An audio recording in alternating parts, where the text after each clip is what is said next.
এবং আমাদের অর্থমন্ত্রী যে বাজেটে পেশ করেছেন ওটার বিরুদ্ধে আমি দু কথা বলবো। অ্যাকচুয়ালি আমরা সবাই জানি যে 2023 গত বিধানসভাতে দ্বিতীয়বার আইপিএফটি বিজেপি সরকার পুনরায় সরকারে এসেছে।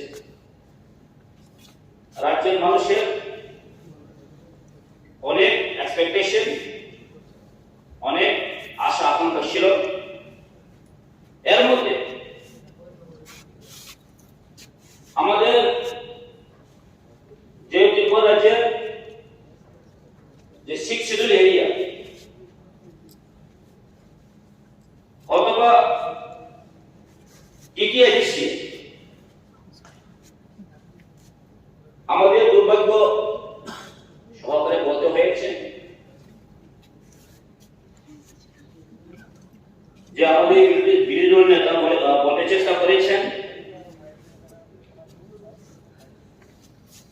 রাজ্যের প্রায় 27,000 কোটির মধ্যে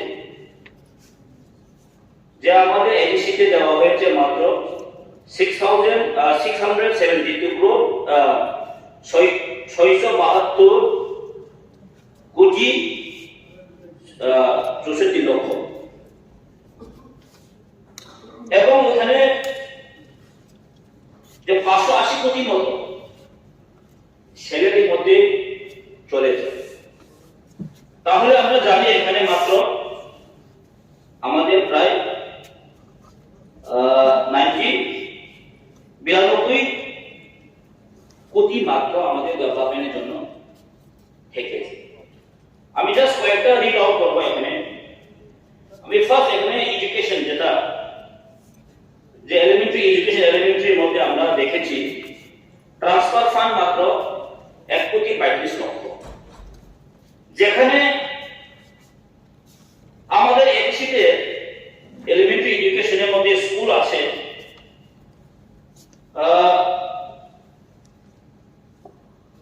আছে near about 1400, just one second, school আছে, জেপি স্কুল আছে আমাদের 1420টা, এসবি স্কুল আছে 212টা, এবং হস্টেল আছে 22টা, রেসিডেন্সিয়াল আছে 20টি। ওইখানে অ্যাকচুয়ালি একটা কেন বলছি, প্রায় 155 স্কুল 10 জনের চেয়ে কম স্টুডেন্ট এখন আছে।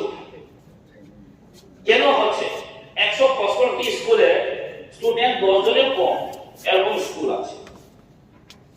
তো তার জন্য হচ্ছে আমরা জানি এখানে যেটা অনলি 1 crore 35 লাগে।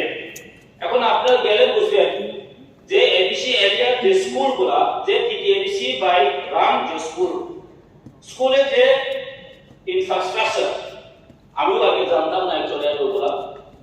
বিধায়ক ইজ দ্য ফার্স্ট টাইম বিধায়ক হওয়ার পরে যে স্কুলগুলোকে ভিজিট করার জন্য গেছিলাম, সেখানে মানে এমন একটা স্কুল ভাবতেই পারে না যে স্কুলের কন্ডিশন এরকম হবে।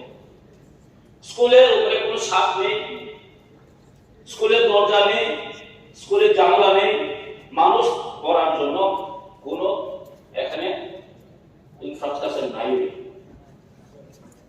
ওইখানে কি থাকে, গ্রামের গরু ছাগল করে এসে রাত্রেবেলা ওখানে তাদের বাসা করে, তারপরে চলে যায়, আবার স্টুডেন্ট এসে পড়াশোনা করছে। তো আমি কেন বলছি, এখন আমরা বলতে পারি যে elementary education is very important. আমাদের সবচেয়ে গুরুত্বপূর্ণ বিষয় হচ্ছে আমাদের যে এলিমেন্টারি এডুকেশনে কিন্তু আমাদের বেশি গুরুত্ব দিতে হবে, কিন্তু আমরা কি ওখানে হচ্ছে। তাহলে উনি কিভাবে আবার আপার প্রাইমারিতে আসবে, সেকেন্ডারিতে কিভাবে আসবে? তো আপনারা এটা ভাবতেই পেরেছে কি হচ্ছে। কাজে আমি বলতে চাই যে খুব একটা মানে দুর্ভাগ্য সহকারে বলতে হয়েছে যে এই বাজেট এরিয়ার জন্য কোনো কিছু হয়নি তাই বলতে পারি। আরেকটা আমি জাস্ট বলবো যে public work road and building যেটা পিডব্লিউডি আমাদের এখানে শুধু পাওয়া গেছে যে 5 crore অনলি। প্রায় এখানে 1198 কিলোমিটার মতো ওখানে আছে, 1192 কিলোমিটার আর এর মধ্যে আছে পিডব্লিউডি এর মধ্যে আছে, কিন্তু আমরা টাকা পাচ্ছি মাত্র 5 crore। তো কিভাবে উন্নয়ন করা হবে, যে ডেভেলপমেন্ট কিভাবে হবে, এটা তো ডেভেলপমেন্ট করার জন্য নয়।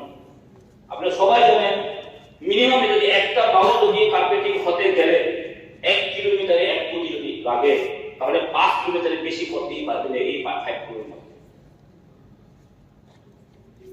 তো দিস ইজ দ্য রিজন। তাহলে কিভাবে উন্নয়ন কিভাবে হবে? আবার এখানে কেউ কেউ এসে বলে আমরা তো জুনালে ডেপুটেশন দিয়েছে, কেউ কেউ এসে সাবজোনাল আমরা ডেপুটেশন দিয়েছে। সাবজোনাল ডেপুটেশন দিলে কি এইগুলা কি হবে ডেভেলপমেন্ট? আমি মানতে পারি না। তার জন্য আমি এই বিলটাকে সমর্থন করি না। এবং বিল আমাদেরকে খুব আশা ছিল এই রাজ্য সরকারের বাজেট সরি খুব ভালো হয়েছে। বন্ধু আমাকে এলিস্ট মনে করে দিল বাজেট আমরা কিন্তু এইভাবে আমরা মানতে পারি।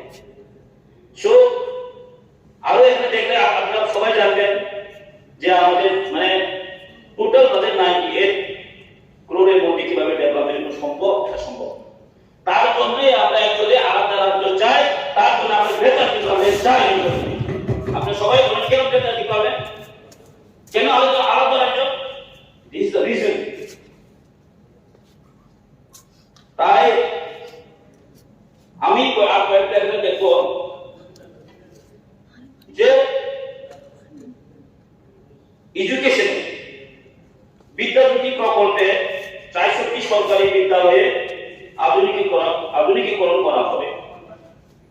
যে বিদ্যাজ্যোতি প্রকল্পের মধ্যে আমি বলবো খুব একটা ভালো স্কিম, যে এটা আধুনিকীকরণ করার অনেক কিছু ফিনান্সিয়াল সিস্টেম আছে।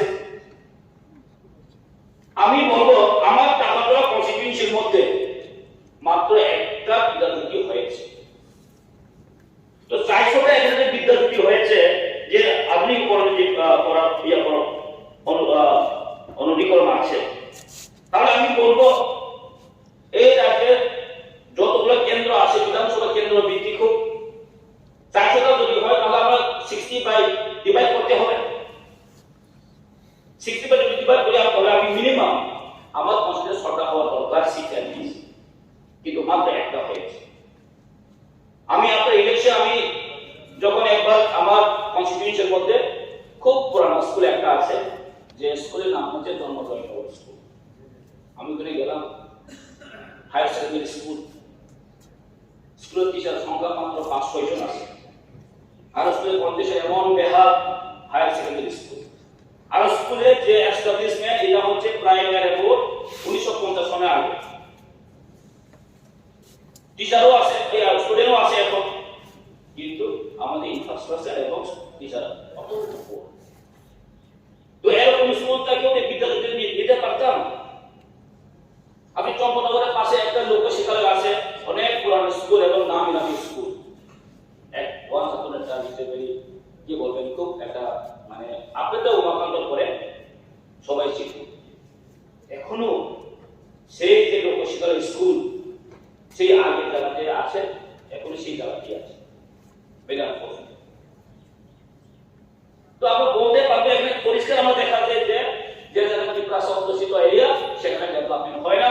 যেখানে মাস্টার দরকার, যেখানে অটোমেটিক্যালি যারা জেনারেল আসে, এখন আগরতলাতে বলতে পারেন, রানীবাজার বলতে পারেন, জিরানিয়া বলতে পারেন, ওইখানে আগে থেকে শিক্ষা গুণগত আগে থেকে ইয়াতে আছে, হাই আছে।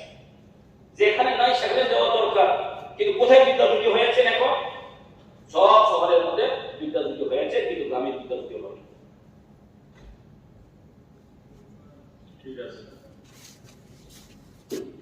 এটা দেখবেন আপনি।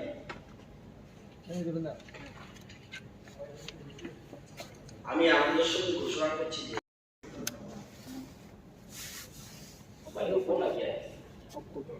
এখানে একটা আছে যেটা জল জীবন মিশন, ভেরি ইম্পর্টেন্ট। কারণ গ্রামে ম্যাক্সিমাম জল জীবন মিশনেই এখন জল জীবন মিশন তো হয়ে গেছে না, খুব ভালো জায়গাতেও হয়ে গেছে, এখন সব জায়গায় জল হয়ে গেছে, কিন্তু আজও মানুষ জলের জন্য কেন এত মানে হাহাকার এবং রাস্তা অবরোধ, কেন বাড়ি থেকে বের হতে হচ্ছে, তা এটা আমি একদম মানতেই পারছেন। এখানে পরিষ্কার লেখা আছে জল জীবন মিশন বাস্তবায়নে পূর্বে, এটা পুরো বলতে তো টাইম পাবে না।